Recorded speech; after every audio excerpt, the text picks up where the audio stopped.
16h30, Cyrielle Sarah Cohen. Bonjour à toutes et à tous et bienvenue sur Radio J. Merci d'être avec nous jusqu'à 16h30 aujourd'hui avec mon invitée comédienne, humoriste qui estime que les enfants c'est la tôle. On a pu l'apprécier avec son premier spectacle alimentaire en attendant la pension et notamment son sketch musical 1, 2, 3 sur le thème de l'accouchement. Aujourd'hui, Laurie Perret revient avec son nouveau spectacle À bientôt, quelque part. C'est à la Nouvelle Ève à Paris tous les jeudis, vendredis et samedis à 19h30. Prolongation jusqu'au 30 mars, puis en tournée dans toute la France à partir du mois d'avril. Un échange suivi de mon coup de cœur à 16h05. Adèle Coyot, l'occasion comme toujours de découvrir nos invités en direct sur Radio J. 15h, 16h30, Cyrielle Sarah Cohen. Radio J. Bonjour Laurie Perret. Bonjour Cyrielle Sarah Cohen. Ou devrais-je dire Ayette? Ouais. Ça commence bien, on va en parler dans un instant. Merci beaucoup d'être mon invité pour découvrir bien sûr votre actualité, mais surtout l'envie de savoir un petit peu qui vous êtes au-delà de ce que vous faites. On va y aller doucement, mais d'abord je vais vous demander 3 mots pour vous décrire. Libre, râleuse et rigolote. Râleuse et rigolote. Alors on va voir si ça colle avec vous tout au long de cette émission, mais pour ce faire, le début, toujours le début. Laurie Perret, vous êtes née un 13 février 1984 à Clamart. Vous allez passer votre enfance à Trappes, à Élancourt également, et vous parlez notamment dans votre spectacle de cette mixité multiculturelle que l'on retrouve beaucoup dans ce que vous dites et dans laquelle vous avez grandi. Quel genre d'enfance vous diriez que vous avez eu ?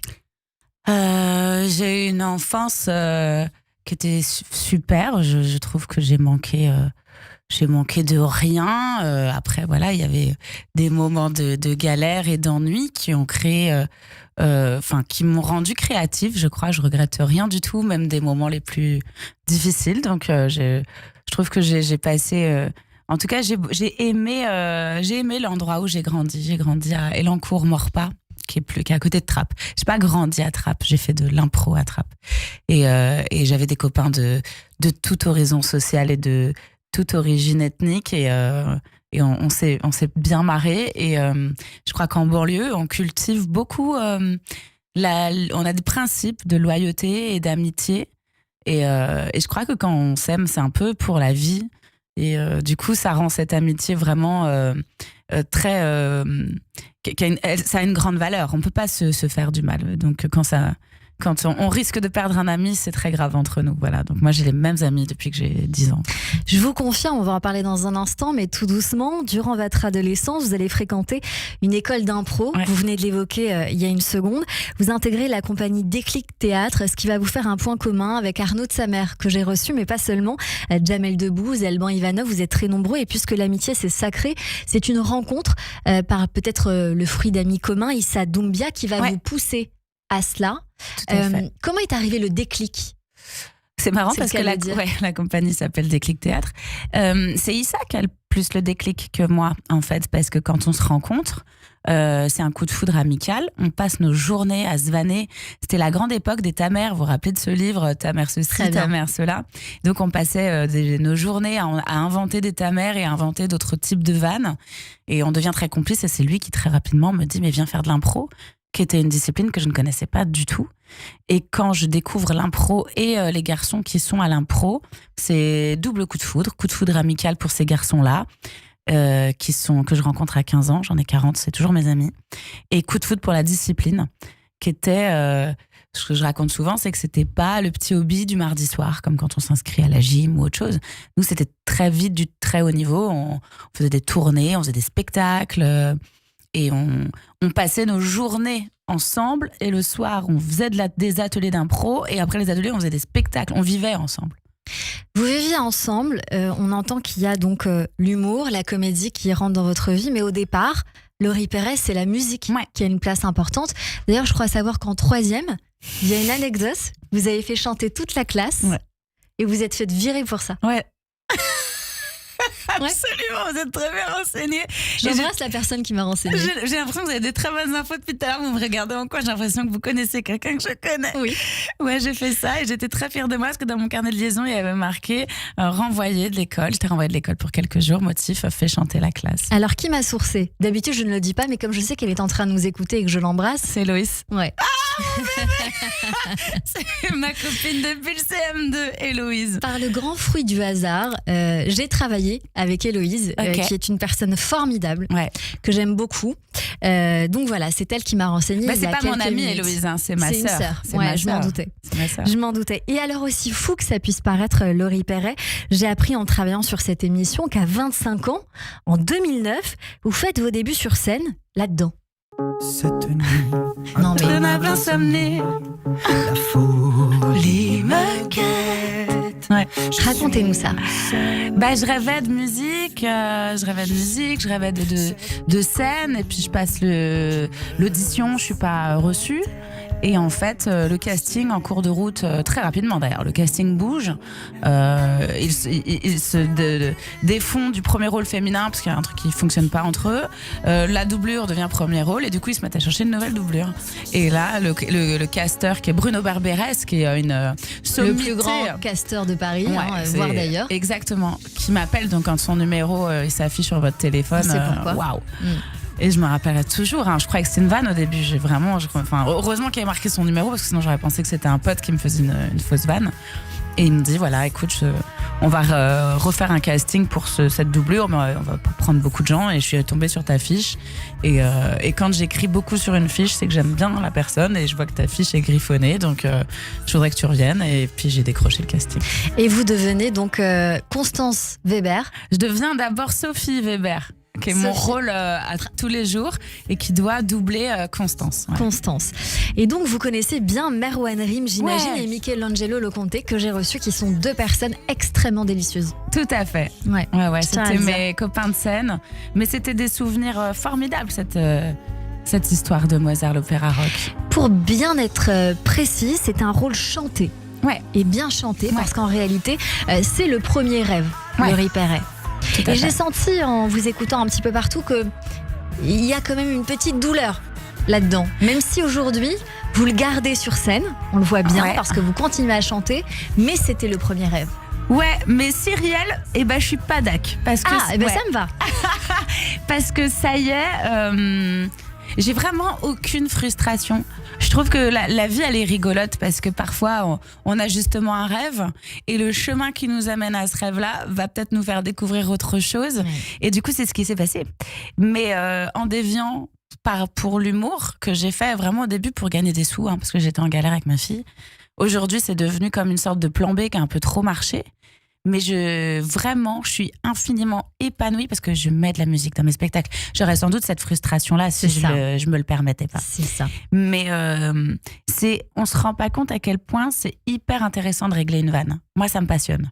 Tout le chemin qu'il y a entre le moment où vous êtes chez vous à vous dire « là, je crois que j'ai une bonne idée », puis vous allez la tester en comédie. D'abord, vous appelez vos copains. Dont Héloïse, que j'embrasse, qui me supporte, où je lui raconte le truc et j'entends si elle se marre ou si elle se marre pas. Donc déjà, si elle se marre un peu, je dis bon, vas-y, je tiens un truc. Après, je vais au Comedy Club, je le teste. Si ça fonctionne pas comme je veux, je rentre chez moi, je le réécris et je reviens avec et je vais pas lâcher l'affaire. Des fois, il y a des vannes que je lâche l'affaire et on travaille énormément pour la poubelle.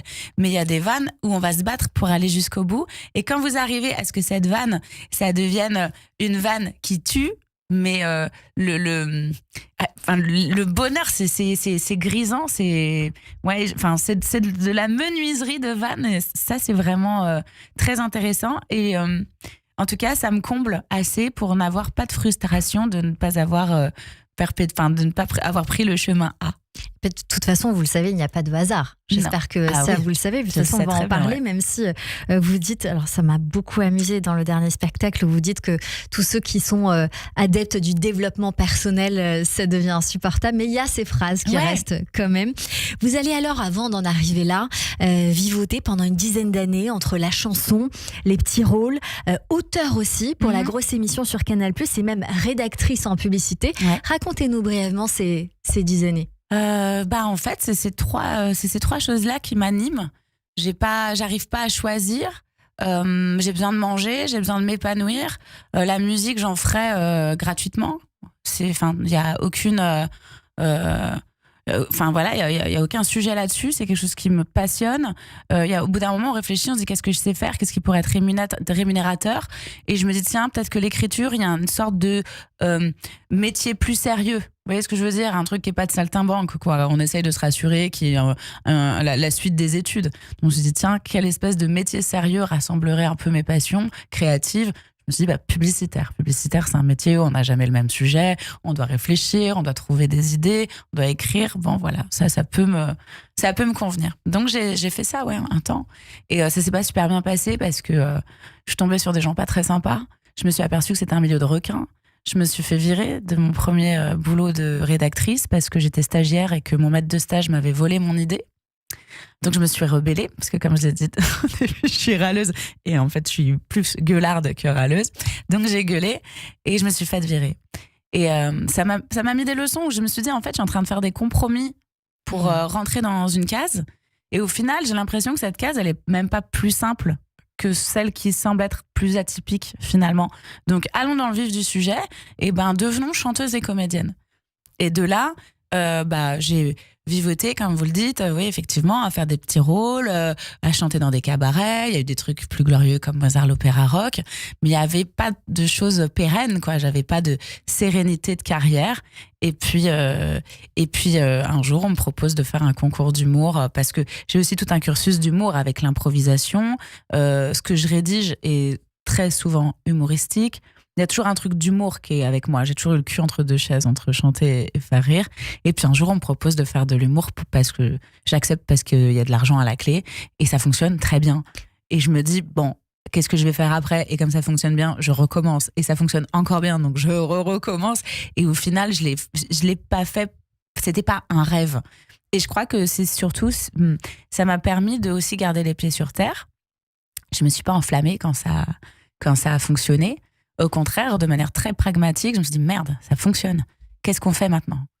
Et est-ce qu'à ce moment-là, Laurie Perret, avec tout ce que vous venez de nous dire, et en fait tout cela n'est pas évoqué pour rien, vous réalisez que tous ces métiers, toutes ces passions aujourd'hui sont réunies maintenant que vous êtes sur scène? Carrément, mais comme vous écrivez vos textes, il y a pas vous chantez, exactement, et vous jouez. Exactement. Donc je suis très épanouie là-dessus. Je fais les trois, je fais pas de choix.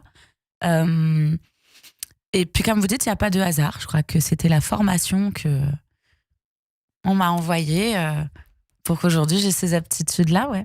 En 2017, vous gagnez alors ce fameux tremplin jeune humoriste Rire au Centre, ce qui vous permet de vous produire en première partie de plusieurs artistes comme Lamine Lesgad ou encore une autre personne aussi, dont je perds le nom là tout d'un coup. J'ai Nora Hamzaoui, c'est ça. Bouna Emin, Donald Jacksman. Exactement. Ouais. Et alors, c'est un de vos sketchs qui s'intitule 1, 2, 3, qui traite de l'accouchement, qui vous fait exploser.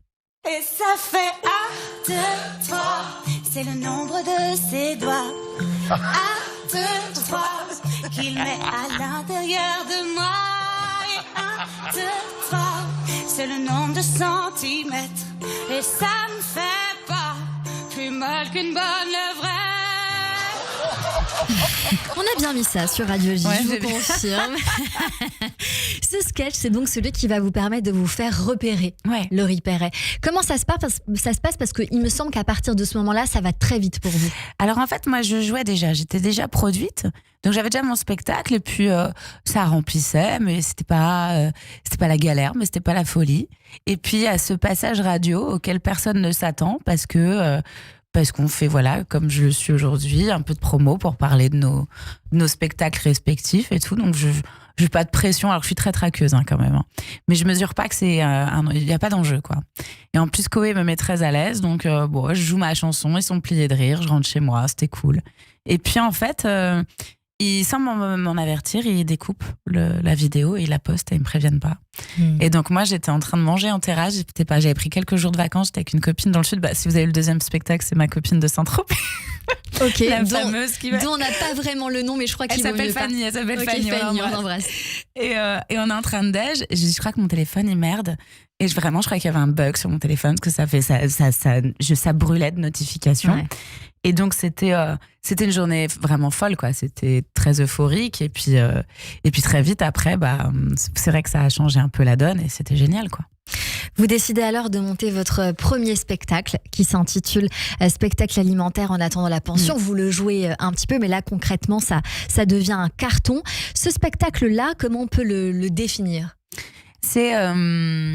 C'est l'histoire d'une jeune femme, parce que du coup, ce spectacle, c'est la continuité du concours que j'ai gagné. C'est ça. Et comme j'ai gagné le droit de revenir faire 20 minutes, je l'ai vu comme un cadeau empoisonné. Moi, j'y allais pour gagner le 2e prix, je voulais les 300 balles. Et donc, du coup, quand ils m'ont dit, t'as gagné le droit de faire 20 minutes, je me suis dit, mince, j'avais déjà pas prévu de faire ça. Maintenant, je vais devoir le faire pendant 20 minutes. Donc, et c'est dur, hein. 20 minutes, mais c'est très long. C'est hyper long. Et donc, du coup, comme j'avais joué le rôle d'une fille un peu fragile, j'ai gardé ce personnage. Et donc, j'en ai fait toute une histoire. Et c'est l'histoire d'une femme un peu fragile qu'on sent au bord du burn-out, qui n'a pas les codes de la scène.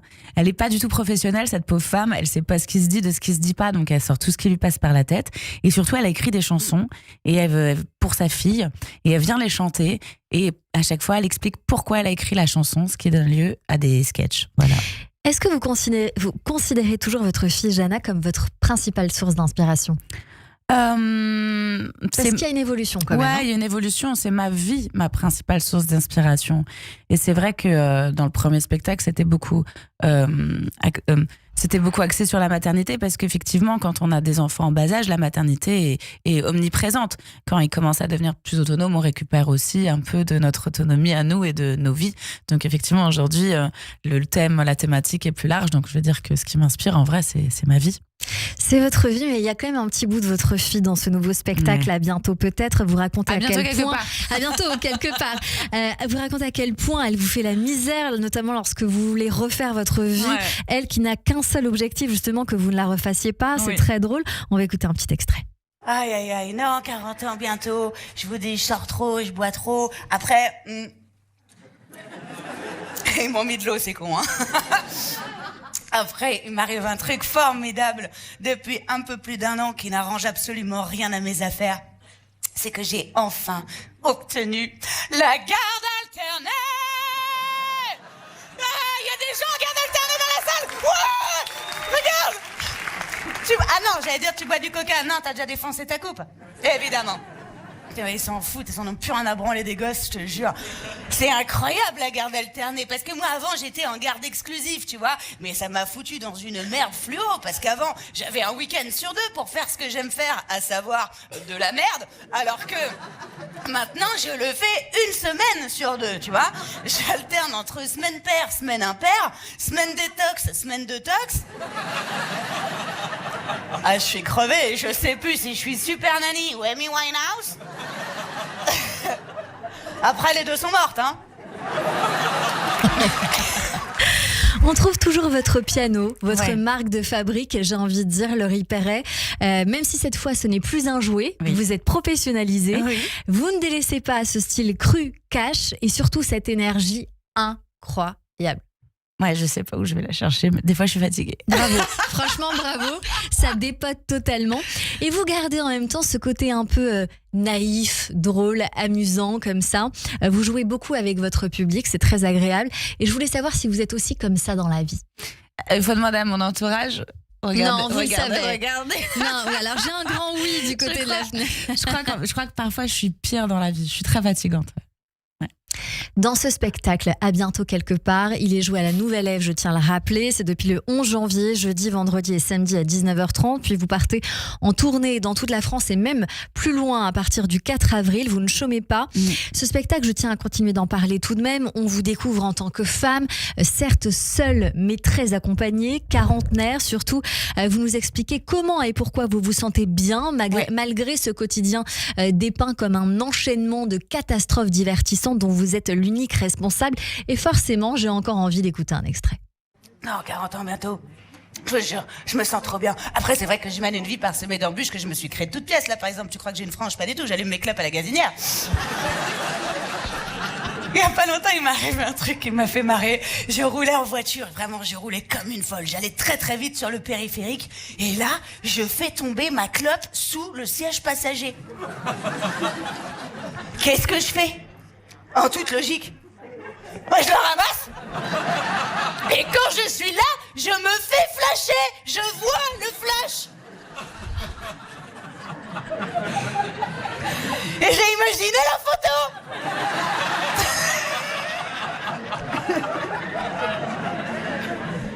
Ils ont dû recevoir la photo d'une petite caisse qui roule à balle sans conducteur. Et je pense que c'est le symbole parfait de mon existence. C'est vraiment comme ça que je déboule dans la vie, vraiment. Parce que je suis une connasse qui va bientôt avoir 4. Et alors forcément, cette chanson, j'avais envie qu'on écoute un petit bout. Laurie Perret, on voit dans ce spectacle beaucoup de choses, mais ce que j'ai envie de retenir, c'est votre état d'esprit. Vous dites justement, là on est en train d'écouter, on n'a plus le temps. La volonté aujourd'hui, c'est de s'aimer. Ouais. Et le reste, on s'en fout. Ouais. Ouais. Ça a évolué. Dans le premier spectacle, c'était sans doute un peu différent. Ah oui. J'étais pas du tout axée. Le premier spectacle, c'est une fiction, quoi. Donc là, c'est moi. Je fais ma petite thérapie sur scène, mais c'est pas la scène. Enfin, ça va très bien, quoi. Je prends pas les gens en otage pour qu'ils écoutent mes problèmes, pas du tout. Au contraire, je vais leur raconter pendant 1h20 que je vais super bien. Mais ils sont morts de rire, de toute façon. Je vais super bien alors qu'il m'arrive des super merdes que je me suis créée toute seule. Oui, notamment ce cadre où vous appelez la police. Exactement, c'est une histoire qui est absolument vraie. Et je crois, oui, que de toute façon, à partir du moment où moi, j'ai mis du temps à être gentille avec moi-même. J'étais pas sympa, quoi. Je me suis beaucoup torturée. J'étais tout le temps en train de ressasser, de m'en vouloir, de réfléchir. Donc, puis je suis quelqu'un qui doute beaucoup. Je pense que c'est peut-être lié à tous les artistes, ou pas, peut-être. Mais en tout cas, moi, je doute beaucoup. Et il y a un moment, le doute est plus un ami. C'est bien de douter, mais trop, c'est compliqué. Et ça va mieux, ouais, depuis que j'ai appris à m'apprécier. Dans ce spectacle, vous êtes hilarante parce que vous dites que vous soutenez le féminisme, mais que vous n'êtes pas forcément le modèle. Vous êtes nature peinture, quitte à avouer vos petits secrets inavouables. Corps contexte, on ne dira pas. Mais je me permets, Laurie Perret, ce spectacle s'appelle À bientôt quelque part. Ouais. Et il me semble que c'est un spectacle encore bien plus personnel que le premier et sans doute dirigé vers un destinataire particulier que vous avez beaucoup cherché. Ouais. Oui et non, parce qu'en fait, vous savez, ça revient un peu comme la question de tout à l'heure, quand on se dit, ouais, le point A et le point B. Parfois, on croit qu'on cherche quelqu'un et en le cherchant sur la route, on trouve quelqu'un d'autre. Et en général, c'est nous-mêmes. Exactement. Et donc, la personne dont vous parlez, c'est mon géniteur, parce que je raconte dans le spectacle que je connais pas mon géniteur et que j'ai passé beaucoup de temps à le chercher. Et sur cette route, en fait, c'est moi que j'ai trouvé, ouais. Et dans le « à bientôt quelque part », je dis que c'est un rendez-vous aussi précis que moi. C'est très joli. On continue à parler avec vous dans cette émission. Laurie Perret pour ce nouveau spectacle À bientôt quelque part à la Nouvelle Ève à Paris, tous les jeudis, vendredis et samedis à 19h30 avant de partir en tournée. Dans un instant, on poursuit également avec mes chroniqueurs sur cette antenne. Mais tout de suite, c'est le rappel des titres sur Radio J. 15h, 16h30, Cyrielle Sarah Cohen. Radio J.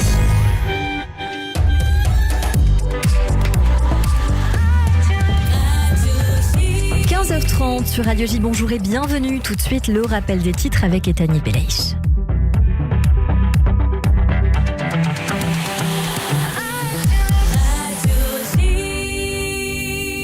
Bonjour Etanit. Bonjour Cyrielle, bonjour à tous. Tsahal a frappé une infrastructure militaire du Hezbollah dans le sud du Liban. Cela en réponse à des tirs du groupe terroriste contre le nord d'Israël depuis ce matin. Une tentative d'attentat à la voiture bélier contre des soldats israéliens a été déjouée à Hebron en Judée-Samarie. Le suspect qui a tenté d'écraser des membres des forces israéliennes a été arrêté dans sa fuite et remis aux forces de sécurité pour enquête. Une délégation du Hamas dirigée par le chef du bureau politique de l'organisation terroriste Ismaël Haniyeh est arrivée au Caire en Égypte ce matin. La délégation doit examiner le projet de Paris pour un cessez-le-feu et un échange de prisonniers. Les dirigeants européens ont trouvé un accord sur une aide supplémentaire de 50 milliards d'euros à l'Ukraine dans le cadre de sa guerre contre la Russie. C'est ce qu'a annoncé le président du Conseil européen, Charles Michel, en fin de matinée. Alors que la mobilisation des agriculteurs français continue et s'étend à travers toute l'Europe, le Premier ministre Gabriel Attal a annoncé à la mi-journée une nouvelle salve de mesures pour défendre, je cite, notre souveraineté alimentaire, dont une enveloppe de 150 millions d'euros pour les éleveurs et des contrôles accrus sur la grande distribution.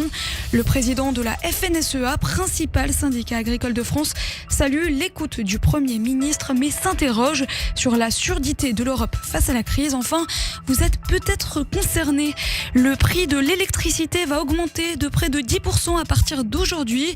Sont notamment visés les consommateurs au tarif de base, c'est-à-dire le tarif bleu d'EDF, fixe et sans heures creuses. Et merci beaucoup Ethanit Belaïch. On vous retrouve à 16h pour le journal complet. Tout de suite une très courte pause et c'est la suite de notre émission avec Laurie Perret, mes chroniqueurs sur Radio J. Radio J, le 6-9, Ilana Ferradian. Tous les matins à 7h45 sur Radio J, Christophe Barbier. Je vous retrouve tous les matins dans le 6-9 d'Ilana Ferradian avec un invité politique chaque jour. C'est le Barbier du matin. C'est tous les jours à 7h45 sur Radio J. Alexis Lacroix, directeur de la publication Actualité Juive Hebdo. Notre dossier spécial, soldats, ils sont l'âme d'Israël, leur courage, leur sacrifice force l'admiration. Le scandale de l'UNRWA décrypté et un entretien avec Alan Dershowitz sur la mascarade de la haie. Retrouvez chaque semaine Actualité Juive sur abonnement et en digital sur actualitéjuive.com. Actualité Juive, l'hebdomadaire incontournable de la communauté. Radio J. Vous écoutez Radio J à Paris sur 94.8 en DAB+, et sur notre appli Radio J. Radio J. Radio J. Radio J. Radio J. Radio J. 15h, 16h30. Cyrielle Sarah Cohen. De retour sur l'antenne de Radio J. Merci de passer votre après-midi avec nous jusqu'à 16h30 avec mon invité aujourd'hui, Laurie Perret, pour son nouveau spectacle à bientôt quelque part à la Nouvelle Ève à Paris, tous les jeudis, vendredis et samedis à 19h30, puis en tournée dans toute la France. À présent, dans cette partie d'émission, on va découvrir toute la culture que vous aimez ou qui pourrait vous plaire. Ouais. Et tout de suite, c'est David Schweger qui nous emmène au théâtre. Et mes acclamations, mon enthousiasme, viva notre bienfaiteur! Olé! Olé! Au théâtre. Bonjour David. Bonjour Cyrielle et bonjour Laurie Perret. Alors, chère Laurie, comme à l'habitude dans cette émission, mon travail consiste à rechercher une pièce qui vous agrée, que vous aimeriez aller voir. D'accord. Et les services secrets de Radio J, qui ne sont pas n'importe quoi, m'ont suggéré une liste de noms obtenus d'une manière que je ne révélerai pas. D'accord. Mais encore Héloïse. On m'a dit secrètement Spamalot, on m'a dit Benjamin Tranier, on m'a dit Émeric Lompré, on m'a dit Alex Ramirez. Oui. Seulement voilà, ce que ne peuvent prévoir les services secrets, c'est la date de programmation de ces spectacles. Et là, rien à se mettre sous la dent avant la fin de semaine. Alors Laurie, pourquoi ne pas vous proposer, toujours dans le registre de la comédie, un des événements du théâtre privé qui a fait bruisser de commentaires positifs toute la capitale. Le soir, c'est-à-dire mardi soir, où je me suis rendu au théâtre Tristan Bernard, défilé pour aller voir la pièce, rien de moins que Elie Semoun, Éric Logérias, Alexis Ribes, Brigitte Fossé, Didier Long, et j'en passe. C'est que la pièce recevait le soir même le prix du théâtre 2023 de la Fondation Barrière. Alors forcément, David Schweger, on a envie de savoir quelle est cette pièce qui a l'air si prisée. Eh bien écoutez, cette pièce, c'est Mondial Placard, la dernière comédie de boulevard de Côme de Bellesize, qu'on a vu jusque-lors s'exprimer dans bien d'autres registres, de la mise en scène de drame à celle d'opéra, et qui revient cette année avec cette comédie qui a su capter l'air du temps et qui est propre, je crois, à parler à beaucoup de monde. Alors je vous fais le pitch.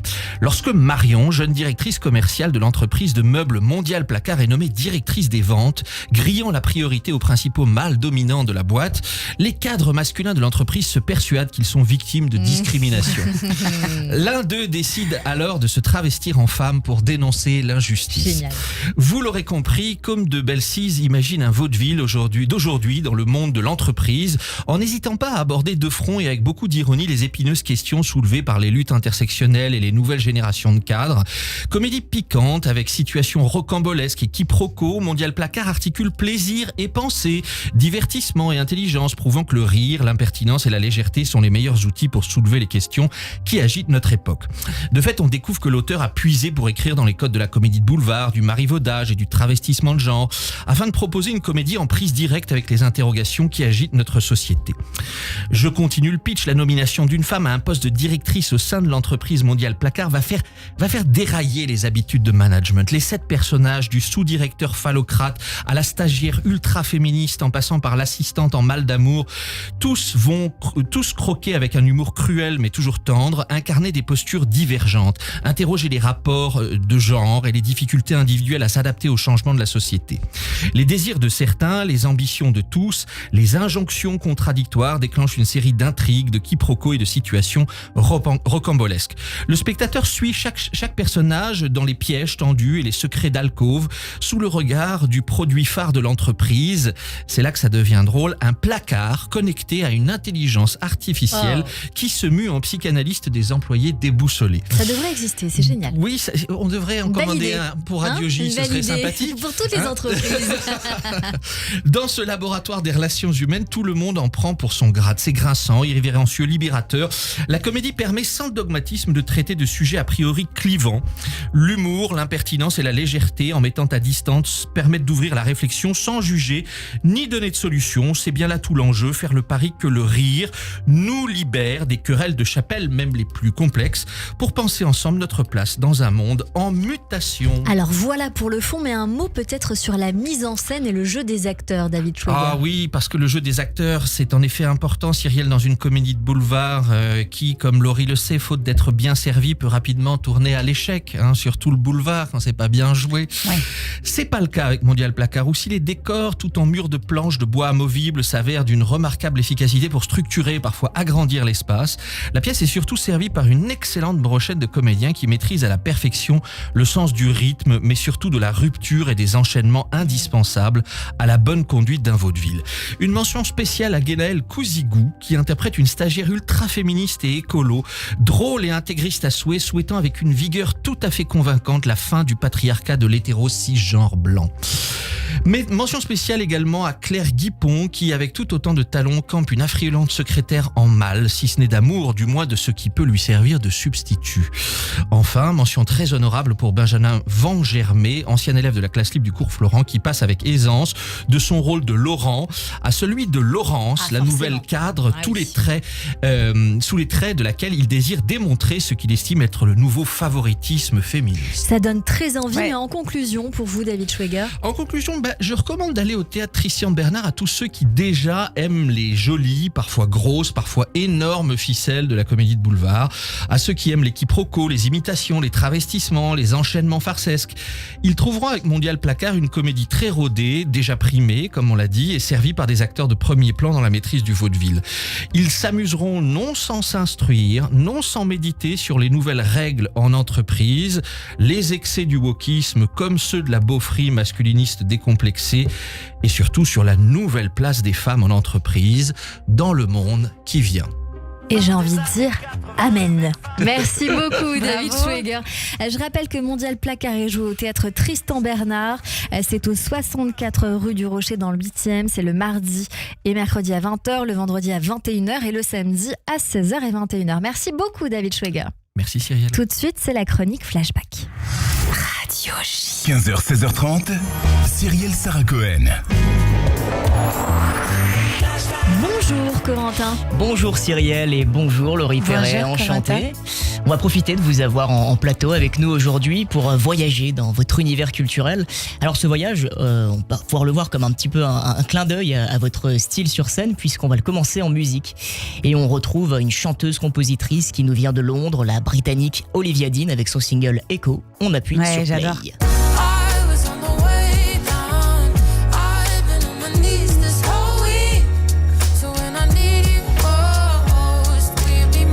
Relations amicales ou amoureuses, très très vaste sujet, n'est-ce pas? Je suis sûr qu'on aurait tous et toutes plein d'anecdotes à raconter sur le sujet. Et si nous, on a des choses à dire, eh bien vous vous en doutez, Olivia Dean, la première. C'est le thème qu'elle a choisi dans sa chanson Echo. Tout petit flashback, retour au début de 2020. Loin de moi l'idée de raviver de mauvais souvenirs chez certains auditeurs qui auraient mal vécu cette drôle d'année. Une année où tout a été un peu, j'ai envie de dire, au ralenti. Ce qui a pu, par exemple, légèrement, mais ça a pu dégager du temps aussi pour réfléchir à toutes les choses qu'on a tendance au quotidien à remettre un petit peu à plus tard. Olivia Dean, à ce moment-là, de son côté, elle va fêter ses 21 ans. Wow. C'est une toute jeune chanteuse qui s'est vraiment lancée il y a 2 ans à peine avec un premier single en 2018, donc Reason to Stay, ça s'appelait comme ça. Et la voilà qui continue son chemin en travaillant sur plusieurs chansons, dont Echo, justement, un peu sous le coup de la frustration en fait. C'est ce qu'elle confiera plus tard dans une interview. Ici, Olivia parle d'une personne qu'elle a bien connue, mais qui n'a pas été là pour elle au moment où elle en aurait eu besoin. Elle aurait voulu se poser sur une épaule. Alors, vous me direz, quelle épaule ? Quelle est cette personne ? Eh bien, impossible de savoir qui est cette personne qu'Olivia a fréquentée, n'en déplaise aux tabloïds fans de rago people en tout genre. Mais ce qui est sûr, c'est que la jeune chanteuse est ressortie de cette relation à la fois triste et furieuse. Alors, dans les paroles, elle insiste beaucoup sur les déséquilibres qui peuvent exister dans certaines relations, voire d'ailleurs quand ce n'est pas toujours réciproque. Mais pour la petite anecdote, Echo, c'est souvent l'une des chansons par laquelle Olivia Dean commence dans ses concerts. Okay. Elle dit que ça lui donne l'énergie nécessaire. Et vous, Laurie, est-ce que vous diriez que des épisodes frustrants de votre vie personnelle peuvent être parfois une force qui vous donne justement cette énergie nécessaire dans vos spectacles ? Bien sûr, je crois que tout est une leçon. En tout cas, il y a des choses, si on ne se les explique pas aujourd'hui, demain on se les expliquera. Tout est leçon, évidemment, ouais. Toujours dans vos musiques, Laurie Perret, on va découvrir un chanteur d'un autre registre.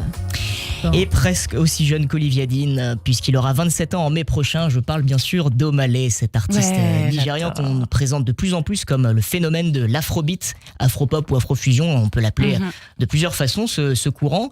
En fait, il fait partie des artistes qui ont l'habitude de mixer des musiques africaines avec de la pop ou du R&B. Et ce phénomène, vous l'aimez aussi, Laurie Perret, on peut le retrouver bien sûr dans vos playlists. On le voit d'ailleurs de plus en plus. Ce Omale, il a collaboré récemment avec des artistes francophones comme le rappeur Ninho. Je pense que vous avez suivi ce featuring en novembre dernier sur un son tourné au Ghana. Et si des gars comme Ninho le sollicitent, c'est parce qu'Omale, il a décollé il y a peu avec son tout premier album Get Laid, et des titres comme Bad Influence, ça donne ça. I know you got me now. I know you got me now. Followed you up and down.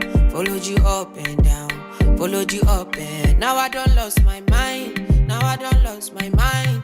Now I don't lost my. Now I know you. Flashback, nous sommes en 2020 encore. Stanley Omadidia, alias Omale, n'écrit des chansons que depuis 1 an à peine. Et il y a quelques mois, il a commencé à travailler sur la production musicale d'une chanson. Il a même réalisé un clip d'1 minute en guise de teaser. Et voilà qu'il se décide à poster le clip sur son compte Instagram, mais avec une petite précision quand même qu'il laisse en commentaire. Entre guillemets, si le post atteint 300 commentaires, Omale indique qu'il postera l'intégralité de la chanson. Il faut se dire qu'à ce moment-là, il n'a pas plus de 1000 abonnés sur sa page, donc c'est un sacré défi qu'il se lance. Mais en fait, bien tout ça, ce n'est que du bluff. En réalité, le jeune artiste n'a pas du tout la suite de la chanson. C'était une sorte de freestyle qu'il avait commencé à écrire sans vraiment avoir d'ambition derrière. Okay. On dirait mon premier concours. C'est ce que j'allais dire. Il y a une synchronicité là, il y a quelque chose. Mais voilà, il n'avait pas spécialement d'ambition et pourtant, Omale se déconnecte à peine quelques heures de son téléphone sans se douter de ce qu'il a posté est en train de devenir vraiment viral. Et d'ailleurs, c'est un proche à lui qui l'appelle, son cousin, pour lui dire, pour lui annoncer un petit peu la nouvelle. Il se passe quelque chose, il faut réagir. Résultat, comme il trouve un grand public, on peut vraiment le dire, Omale se décide à terminer la chanson. Et la suite, ça devient le hit Afrobeat multiplatine de l'année 2020. C'est un génie de la mélodie. Et voilà, aujourd'hui, du coup, son compte Instagram a plus de 4,5 millions d'abonnés. La barre des 300 commentaires, je crois qu'il l'a franchi en quelques minutes, tout au plus. Vous, Laurie Perret, vous le suivez depuis ses tout débuts, Omale ? Je crois que du coup, je savais pas qu'il était aussi récent, mais du coup, je connaissais pas du tout cette histoire du début. Mais comme ça fait au moins 3-4 ans que je le suis. C'est ça, 2020. Ça colle avec ses amis. Vous faites partie de ses premiers fans. Et d'ailleurs, c'est pas le seul artiste nigérian. Il y a Rema aussi, Calm Down, qui avait beaucoup percé l'année dernière. Dont on nous a beaucoup parlé dans cette émission. En effet, cette chanson, grand succès. Et beaucoup d'artistes nous ont confié beaucoup l'aimer. Et il y en a d'autres, des artistes aussi que vous suivez, Laurie Perret. Et vous allez même jusqu'à en voir certains concerts. Et c'est chose faite tout récemment avec l'icône britannique Sting.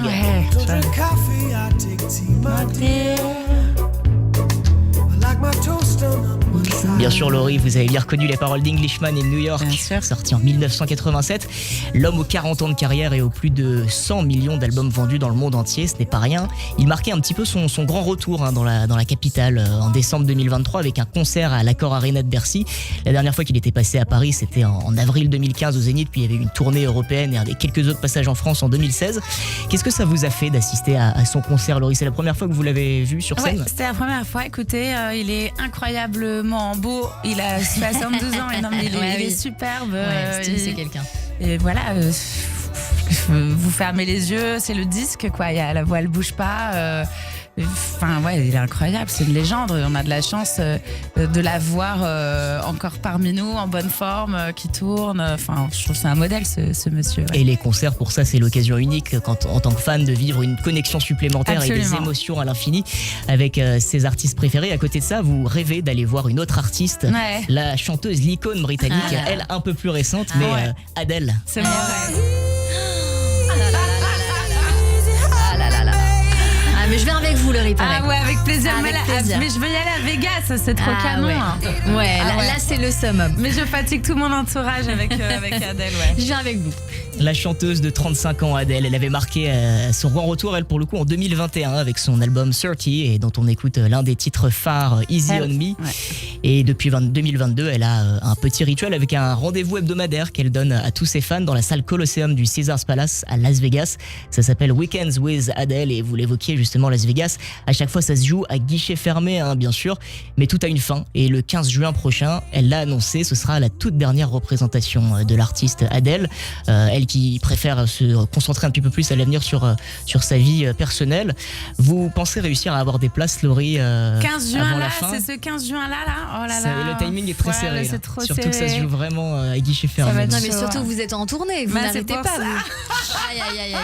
Ça va être compliqué, ouais. Bon, on va espérer qu'il y aura une autre tournée si elle change d'avis. Éventuellement. Ouais, ça va être encore plus compliqué, je crois. L'honneur ultime.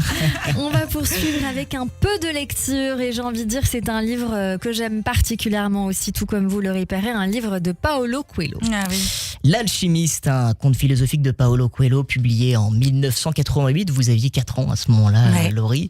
Ici, notre célèbre romancier brésilien s'attaque à un sujet des plus universels qui soit la recherche du bonheur.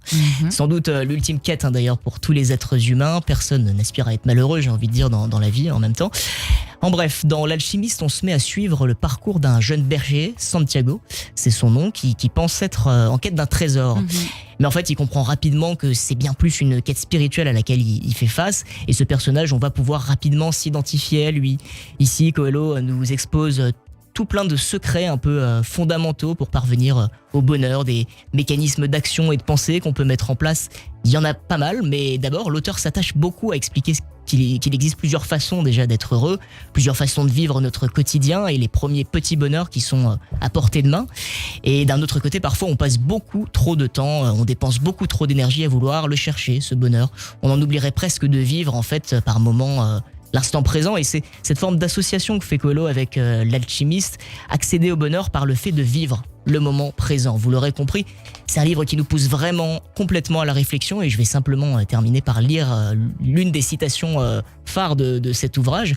Quand tous les jours sont aussi semblables les uns aux autres, c'est que les gens ont cessé de s'apercevoir des bonnes choses qui se présentent dans leur vie. C'est une très jolie phrase. J'adore ce livre, il faut le lire tous les 4 ans, je crois. Ouais, c'est une très bonne chose. C'est vraiment un livre de chevet qui se lit très vite en plus parce qu'il est court. Ouais, moi je le lis de temps en temps. C'est ce que certains critiques disent, c'est trop court, on aimerait justement pousser encore plus la réflexion. Il faut acheter les autres Coelho, voilà. C'est vrai qu'il y en a des super. Il y en a plein. On va terminer ce voyage dans vos goûts culturels, Laurie Perret, avec, alors encore une fois, je vous suis, une série plus qu'addictive en ce moment. Ah oui, c'est ce que je regarde en ce moment. J'étais chez Canal+ hier, je les ai grondés parce que c'est vraiment pas bien de nous faire ça. Ils mettent un épisode par semaine. Alors qu'avant c'était 2. Mais non. Avant c'était 2. Et la semaine dernière, alors je vais employer le mot, on s'est fait arnaquer parce que l'épisode était vide. Et c'est volontaire que cet épisode soit plat parce qu'après ça repart. Enfin, mais on en va plus, laisser on est en train de tout spoiler. Mais moi, je me suis dit, je vais pas me faire avoir. Je vais attendre. Devinez combien de temps j'ai attendu? Même pas 24 heures. Alors, Corentin, dis tout pour ceux qui ne connaissent pas la série. Eh bien, la série d'Argent et de sang, série Canal+, lancée par le réalisateur Xavier Giannoli. Les 6 premiers épisodes avaient été diffusés en octobre 2023. Bande annonce. 1000 milliards de dollars. C'est le volume annuel d'argent sale intégré dans l'économie mondiale. Ce qu'il faut savoir, c'est que désormais, les délinquants ont compris qu'il était plus facile d'agir sur les marchés financiers que de braquer une banque. Alain Fitoussi. À Belleville, tout le monde l'appelait Fitous l'élégant. Mais c'est surtout Fitous le menteur. Jérôme Mathias. Je sais qu'il a une boîte de trading. C'est bon, j'achète. Pas de forêt, des Tunisiens. Ils vont te dépouiller, ces types. Qu'est-ce que vous entendez par borderline? Ils ont mis la TVA sur les quotas carbone. Ils vont détourner la TVA, Thomas. Pourquoi voulez-vous que des escrocs se mettent à trafiquer du CO2? C'est pas de l'or ou de la cocaïne. D'argent et de sang, une série tirée d'une histoire vraie et notamment inspirée du livre enquête du journaliste Fabrice Arfi. L'histoire, en gros, c'est une arnaque qui semble être d'une simplicité enfantine, mais qui a permis de brasser des milliards d'euros en très très très peu de temps. Une arnaque monumentale qui a eu lieu en France et en Europe entre 2008 et 2009 sur le nouveau marché des quotas carbone. En gros, une sorte de système d'échange de droits d'émission carbone. La série, en fait, elle est un petit peu tournée comme une sorte de grande partie de poker. Tout peut être sujet au bluff, finalement, sans entrer dans les détails et spoiler. Mais dans le rôle du directeur des douanes judiciaires et surtout de l'enquêteur un poil entêté, on retrouve l'acteur Vincent Lindon. Face à lui, les deux petits escrocs, Fitou et Bouli, respectivement. Fitous et Bouli, incarnés par Ramzi Bedia et David Ayala. Et on retrouve également Nils Schneider pour incarner le jeune trader des beaux quartiers qui se fera gangréner dans l'arnaque, si je puis le dire ainsi. On est vite plongé dans un monde où les arnaqueurs sont comme des fabriques à mensonges et évoluent dans un monde qui paraît faux. Un monde où la trahison n'est jamais forcément très loin.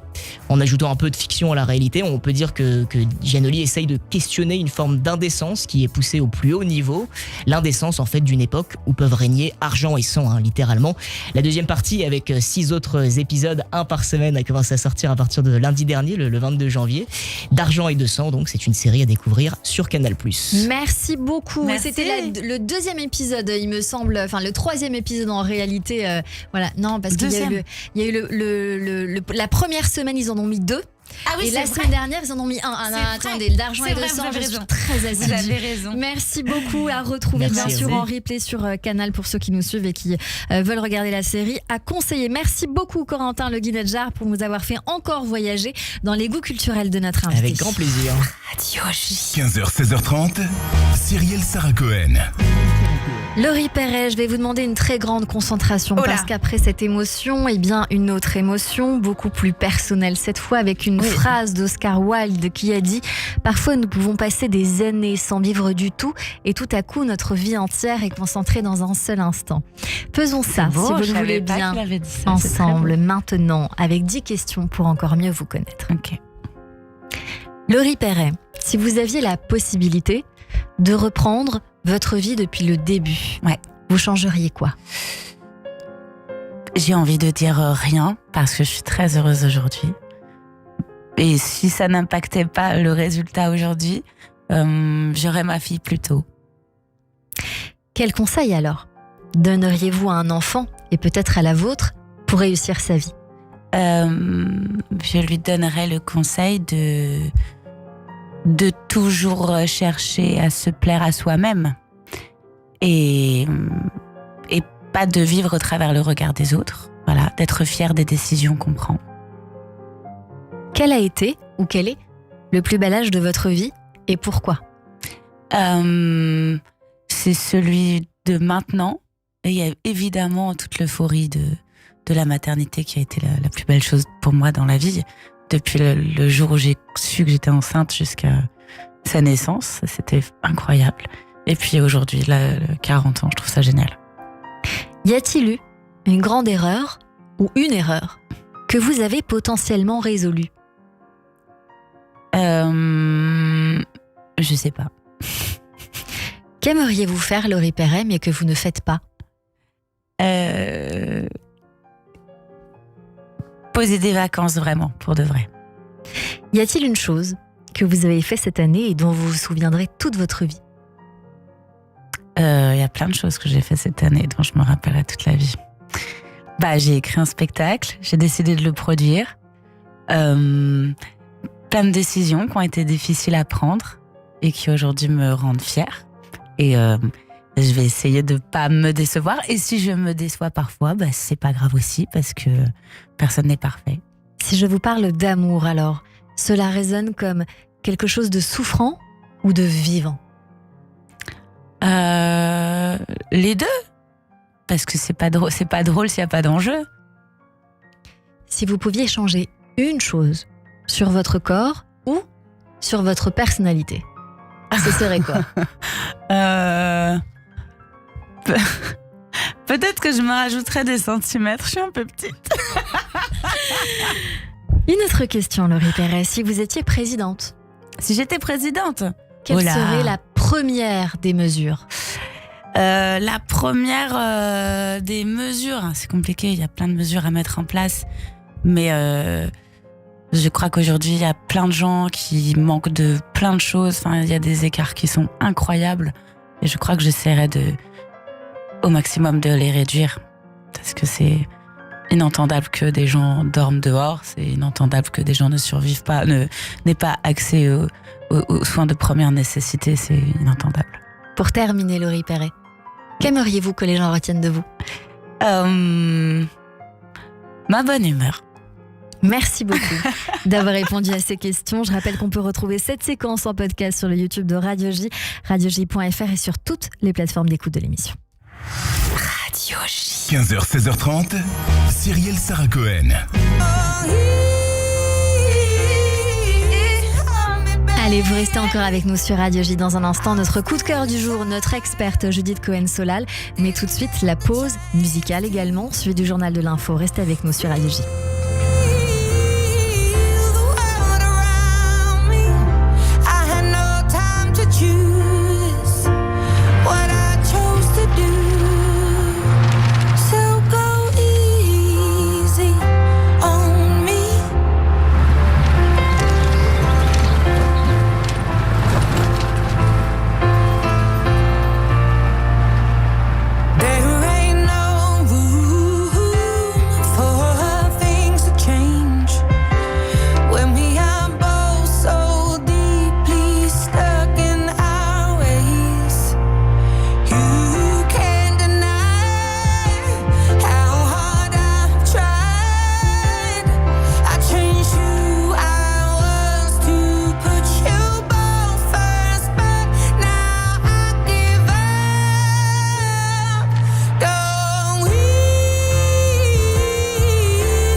Radio J à Paris sur 94.8 en DAB+, et sur notre appli Radio J. Radio J. Alexis Lacroix, directeur de la publication Actualité Juive Hebdo. Notre dossier spécial, soldats. Ils sont l'âme d'Israël. Leur courage, leur sacrifice force l'admiration. Le scandale de l'UNRWA décrypté et un entretien avec Alan Dershowitz sur la mascarade de la haie. Retrouvez chaque semaine Actualité Juive sur abonnement et en digital sur actualitéjuive.com. Actualité Juive, l'hebdomadaire incontournable de la communauté.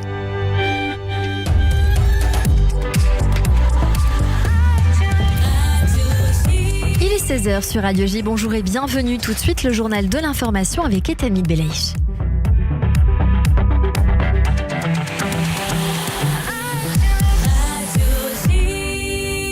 Bonjour Etanit.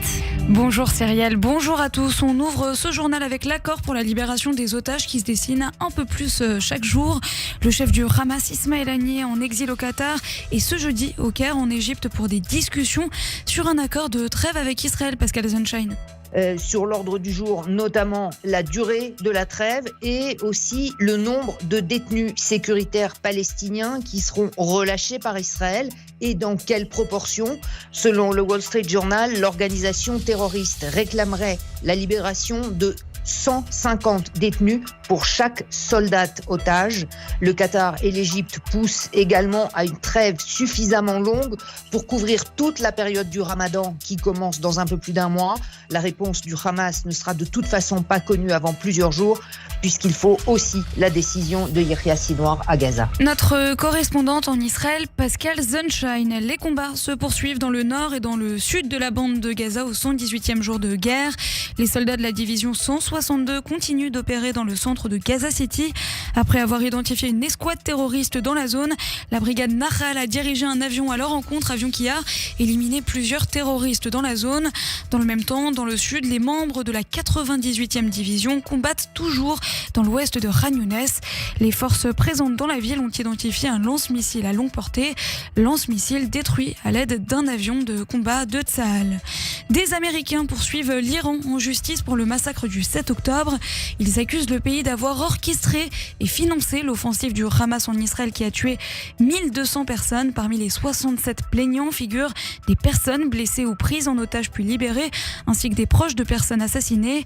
L'Iran porte la responsabilité directe des attentats du 7 octobre selon la plainte déposée devant le tribunal américain du district de Columbia.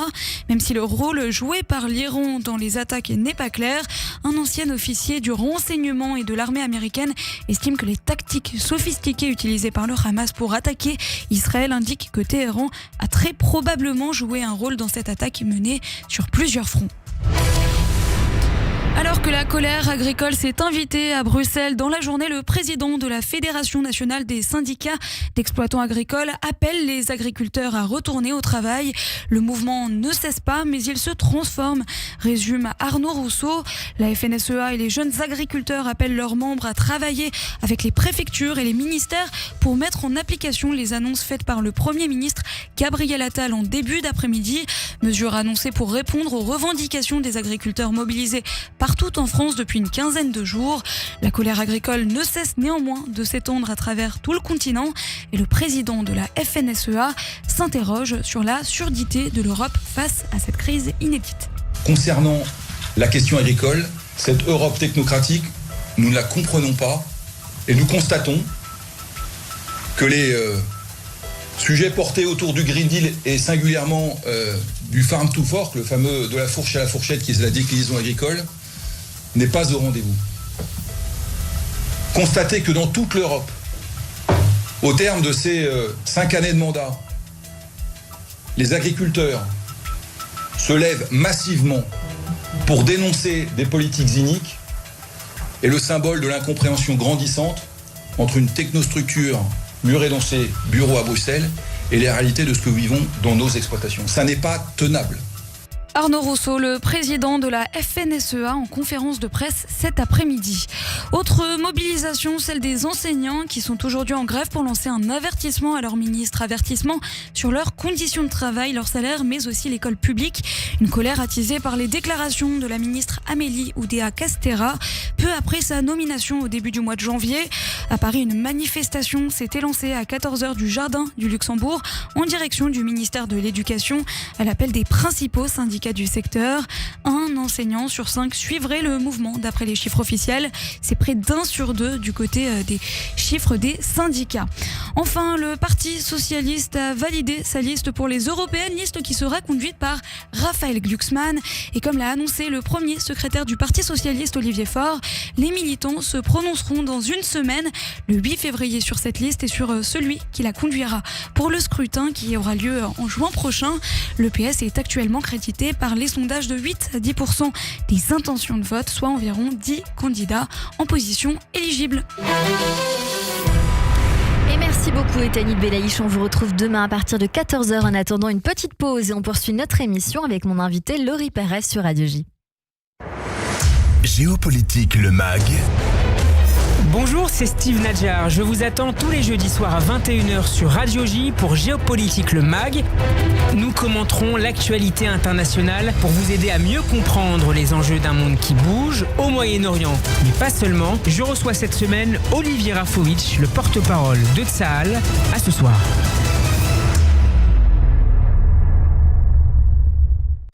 Ta'anit Dibour, le jeûne de la parole, est équivalent à 65 600 jeûnes de la nourriture, répare le lachon hara, la médisance et apporte la paix dans le monde. L'association Rabbi Rai Tayeb Lomet organise le Ta'anit Dibour le dimanche 4 février à partir de 7h30, horaire de Sharit, jusqu'à Minra, suivi de Harvit, à la synagogue consistoriale Rabbi Rai Tayeb Lomet, 49 rue Palikao, Paris 20e, en présence du grand rabbin de Paris, Michel Guggenheim, et du Gizbar Neyman Gaston Sayada.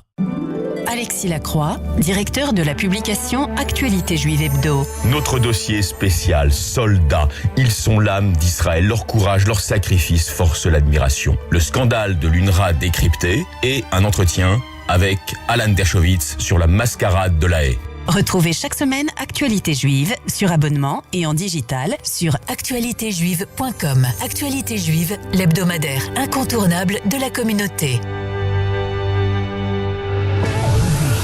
Radio J.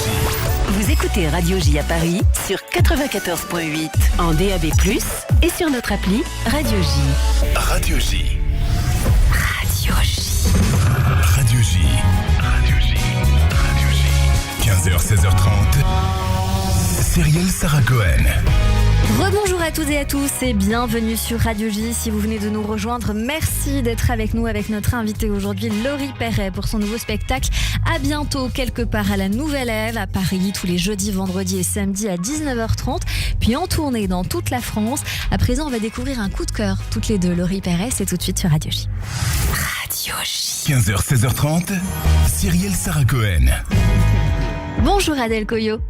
Merci Bonjour. beaucoup d'être notre invitée aujourd'hui. On va découvrir votre titre Les Rivières, issu de votre album Le Vent décide, sorti en novembre, et on fait plus ample connaissance avec vous. Le charme des rivières, des jours lisses, de grands festins. Tu es libre, libre, et le rouge te va si bien. Le charme des rivières.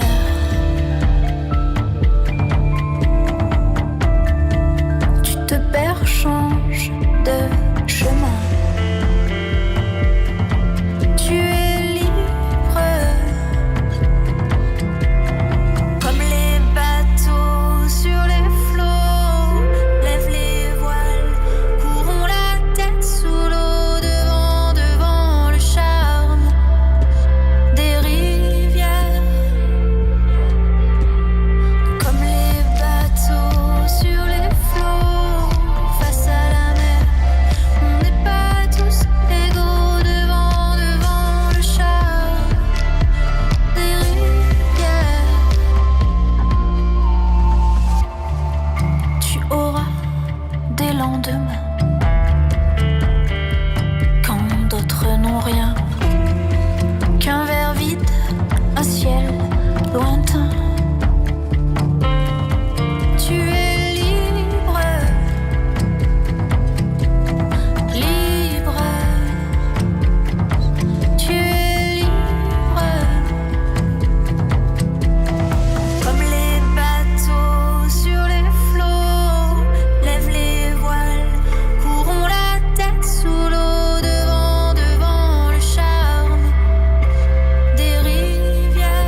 Et vous êtes en train d'écouter le titre d'Adèle Coyot qui s'appelle Les Rivières, issu de son album Le Vent décide. Bonjour Adèle, rebonjour, comme on dit.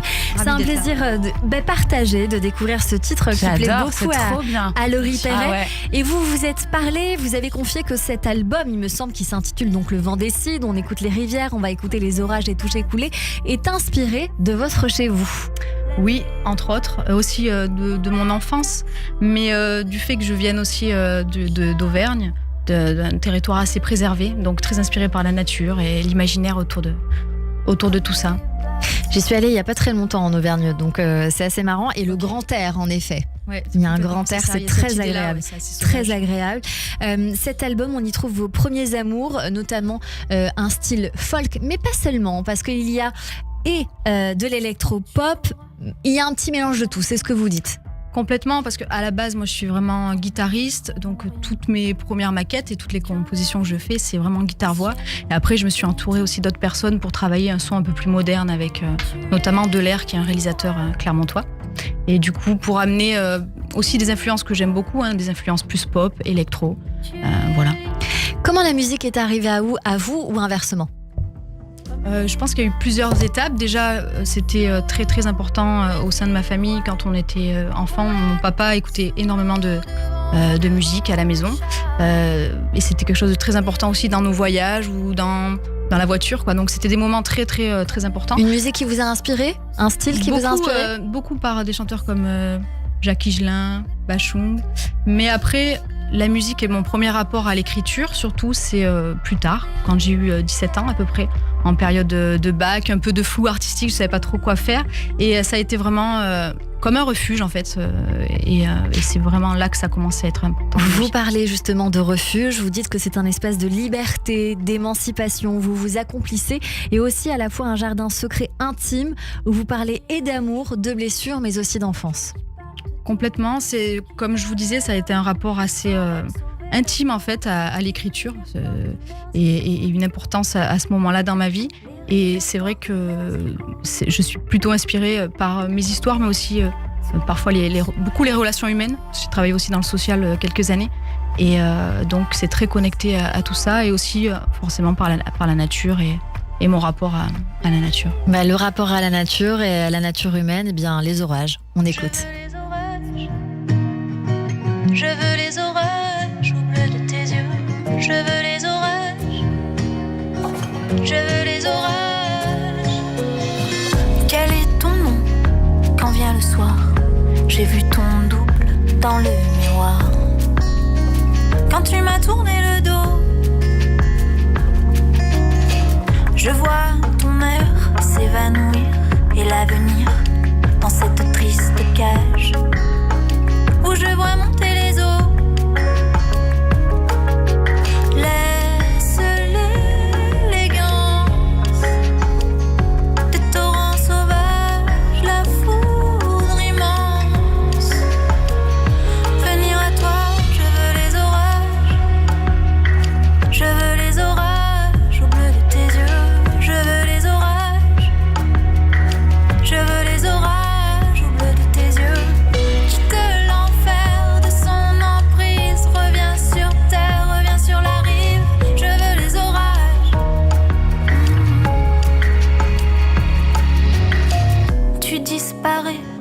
Tard dans la nuit, je te vois partir sans un bruit.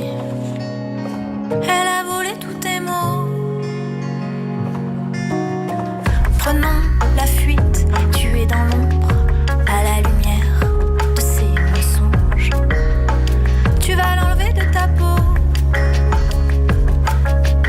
Laisse la violence des torrents sauvages, le rouge intense.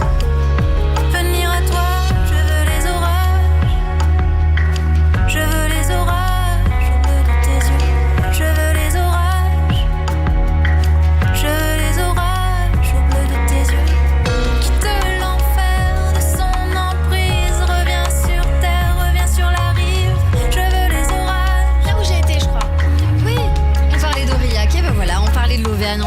plaisir en même temps qu'on écoute les orages sur l'antenne de Radio J. L'occasion également de rappeler que vous avez été découvert dans le cadre de premières parties très importantes, Adèle. Racontez-nous, voilà Adèle. Adèle. Oui, Cœur de pirate, c'était une expérience assez fantastique. Il y a eu Cœur de pirate, il y a eu Mustang, il y a eu Cats on Trees, ouais, que j'adore. Là prochainement, il y a Kali aussi que j'aime beaucoup. Qu'on a reçu dans cette émission. Voilà. Et dont vous ferez la première partie. Oui, ce sera quand ? Le 25 mai. Où ça ? Voilà, au Spring Festive, c'est à Saint-Flour. Dans le Nord Cantal. Enfin, ils n'aimeraient pas que je dise le Nord Cantal, mais pour moi, ça représente le Nord. Voilà. Donc voilà, vous avez aussi été présélectionné aux Inouïs du Printemps de Bourges, mais aussi les prix du jury du tremplin Polisson, et puis bien d'autres choses également. Et puis vous avez participé à un tribute autour de Jean-Louis Murat. Racontez-nous. Oui. Complètement, c'est un label lyonnais qui est venu me chercher et qui m'a proposé du coup de faire une reprise, et j'ai fait Tout est dit, un titre de l'album Vénus de Jean-Louis Murat que j'aime beaucoup, et cette reprise a eu pas mal de très bons retours. Ça a été un plaisir de reprendre ce titre. Adèle Coyot, vos titres sont très repérés, notamment celui qu'on vient d'écouter, Les Orages. On va écouter Toucher couler.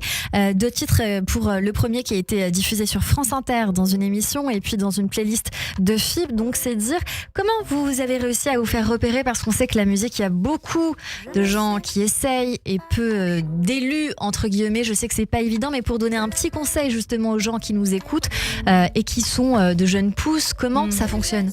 Déjà, je pense qu'il faut beaucoup travailler. On n'a rien sans rien dans ce milieu-là. Ça, c'est vrai sûr. que c'est très complexe. Et travailler aussi avec les bonnes personnes, être bien entouré. L'entourage est très important aussi. Et continuer à faire ce qu'on aime. Je pense que quand on dégage quelque chose de positif, il y a aussi du positif qui nous revient. Donc voilà, il y a tout cet aspect-là. Et peut-être aussi le public, il y a un engouement derrière ton projet, et ça te donne des ailes, quoi, forcément. Vous avez été aussi félicité, je crois, par, comme le dit si bien Gérard David, en tout cas c'est ce qui est dit, on tombe sous le charge d'une folk artiste cool comme une Joni Mitchell francophone en apesanteur. Je crois que c'est ça qui est dit sur vous, Adèle Coyot. On va vous retrouver sur les réseaux sociaux, Adèle-Coyot, C-O-Y-O, également sur Facebook, Adèle Coyot Musique avec un C à la fin. Et puis surtout, vous l'avez dit en première partie de Kali très bientôt. Et puis l'occasion de dire que le 9 février, vous serez en showcase au festival court-métrage. Ce sera à Clermont-Ferrand. Le 14 février, au Deux Pieds sous la table à Aurillac. Voilà, donc chez vous. Et le 14 mars, à la librairie Les Volcans à Clermont-Ferrand. Et puis bien d'autres dates également que l'on peut, j'imagine, retrouver sur tous les réseaux sociaux. Merci beaucoup d'avoir été avec nous. Et j'ai envie de vous demander, est-ce qu'il y a un petit coup de pouce, un petit message à passer ? C'est vous qui décidez. Je serais ravie que vous alliez écouter mon album Le Vent décide, voilà. Et faites-moi des retours, parce que j'essaie de répondre à tout le monde. On peut le trouver où, cet album ? Partout, sur les plateformes que tu plateformes, préfères. Oui. Okay. Ou alors aussi en achat physique, mais ça c'est vrai que ça devient plus rare. Dommage, au grand regret. J'aime bien quand même les CD, le format physique. Le format physique, et oui, je suis bien d'accord avec vous. Moi, quand j'avais une voiture, ce qui n'est plus le cas depuis très peu, j'avais encore le lecteur CD. Voilà. Et je trouve ça très important, et j'imagine que je ne suis pas la seule. Donc c'est l'occasion d'y aller, de se faire plaisir. Merci beaucoup d'avoir été avec nous, Adèle Coyot. Merci beaucoup. Et on vient vous suivre sur vos réseaux sociaux, et on écoute bien sûr votre musique, Adèle Coyot. Merci beaucoup. Merci.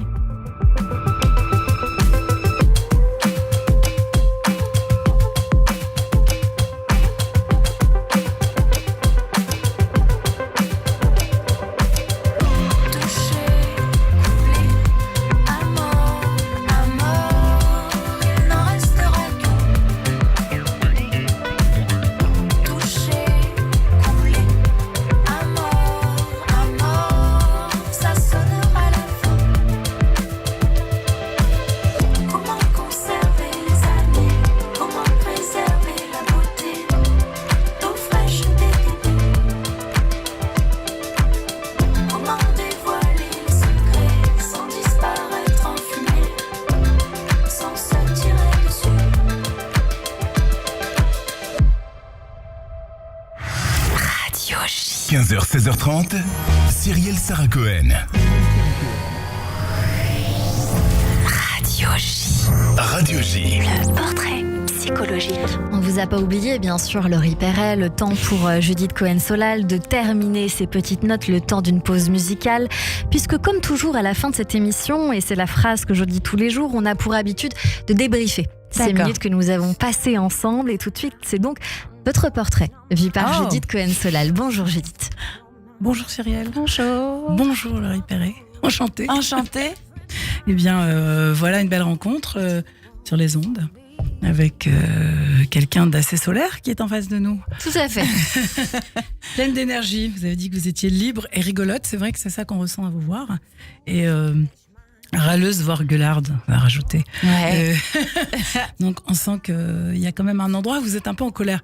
En tout cas, vous avez envie de dire, de mettre les points sur les i. Et si vous avez envie de mettre les points sur les i, vous les mettez. Exactement. Et puis certainement dans cette manière que vous avez d'être dans l'humour avec des paroles, on va dire cash, on dit, parfois clash, parfois humour noir, un peu cru. Donc on comprend qu'il y a quelque chose que vous avez envie d'aller directement à ce qu'il faut dire, à ce qui est juste, à ce qui est vrai. C'est vrai. Donc voilà, moi je comprends que certainement c'est relié à votre histoire, comme toujours. On fait toujours des choses qui sont reliées à notre histoire, n'est-ce pas ? Puisque il y a des choses que vous ne saviez pas ou qui n'étaient pas dites. Donc au fond, face à ce tabou, à ces secrets, vous avez décidé à un moment donné, il y a eu un déclic. Je comprends que voilà, puisque il me semble que peut-être, j'imagine, que ça s'est passé à peu près concomitamment. C'est-à-dire que finalement, il y a un déclic et là, vous dites, bon, maintenant, ça suffit, là. Alors bon, il faut aller au cœur des choses, il faut aller dans la vérité, parce que c'est ça qui compte. Ouais. Donc, je comprends aussi que vous avez recherché beaucoup la vérité, qui était votre géniteur, et ça vous a beaucoup occupé. Vous avez dit à tel point que finalement, en l'ayant cherché beaucoup, vous vous êtes trouvé vous-même. C'est vrai. Donc au fond, c'est pas si étonnant, puisqu'on dit toujours que la question des origines est au cœur de ce qui nous constitue. Après, tout ça, c'est aussi des constructions, mais il faut faire tout un chemin pour le découvrir. Il y a Comme beaucoup d'enfants. l'alchimiste. Voilà. Après, il y a beaucoup d'enfants. Tous les enfants pensent que, d'ailleurs, c'est pas leurs parents à un moment donné de leur histoire, et que finalement on leur a caché la vérité. Il y en a pour qui c'est vrai, mais au fond c'est un mythe, une histoire qu'on se raconte, un récit qu'on a besoin de reconstruire et d'interroger. Donc tous les enfants interrogent cette histoire. Évidemment, tout le monde préfère autre chose que ces espèces de vieux machins qui nous cassent la tête, surtout à l'âge de l'adolescence, et on a l'impression que vraiment on n'a rien à voir avec ces gens-là. Et donc finalement, peut-être un peu plus que ça, mais ça on le découvre un peu plus tard. Exactement. Donc, vous avez fait votre chemin et je vois quand même que ça reste très au cœur de ce dont vous parlez, la question de l'enfantement, de la filiation, puisque vous avez dit que les moments les plus forts de votre vie, c'était aujourd'hui, 40 ans, et puis le moment où vous êtes tombée enceinte et le moment où vous avez accouché, enfin toute cette période entre être tombée enceinte et accoucher. Donc tout ce qui est relié à la filiation, puisque votre premier spectacle aussi, comment vous avez été très connu, je comprends que c'est avec 1, 2, 3 et ça parle de l'accouchement. Donc il y a vraiment quelque chose qui se rejoint. En tout cas, vous avez eu envie de transmettre peut-être quelque chose de très fort, le lien très fort que vous avez avec votre fille, comme une forme de, je sais pas, peut-être dire une réparation, en tout cas une décision qui est comme ça clairement assumée et qui dit voilà, mais ça c'est très important quand même, ce qu'on dit aux enfants, comment on leur dit. Et j'entends que c'est votre histoire.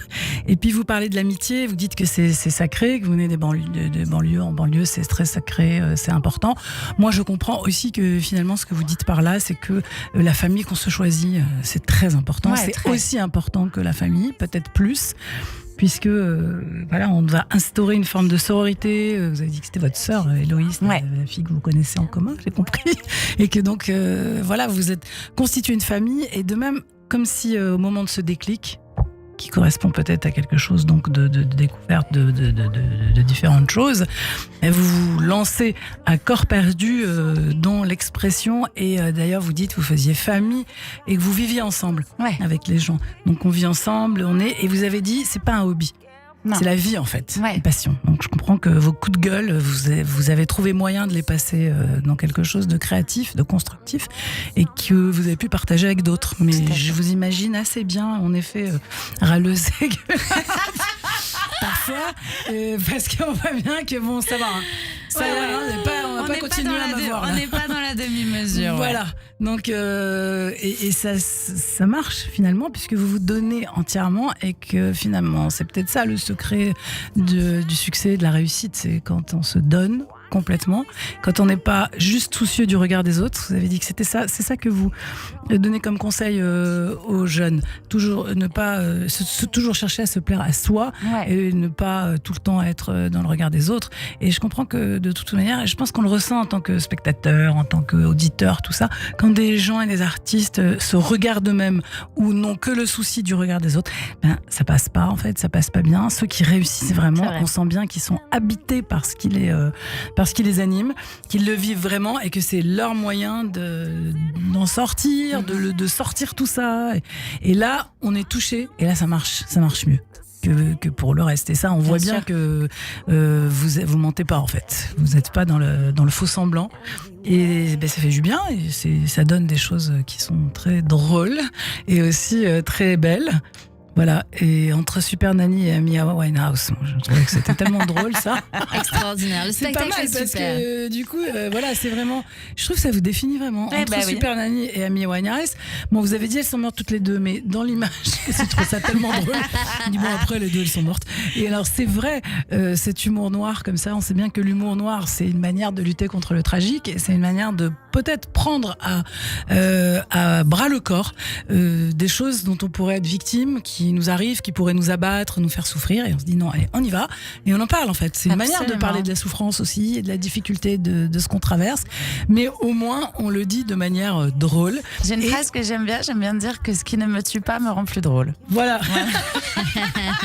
Mais c'est vraiment ça.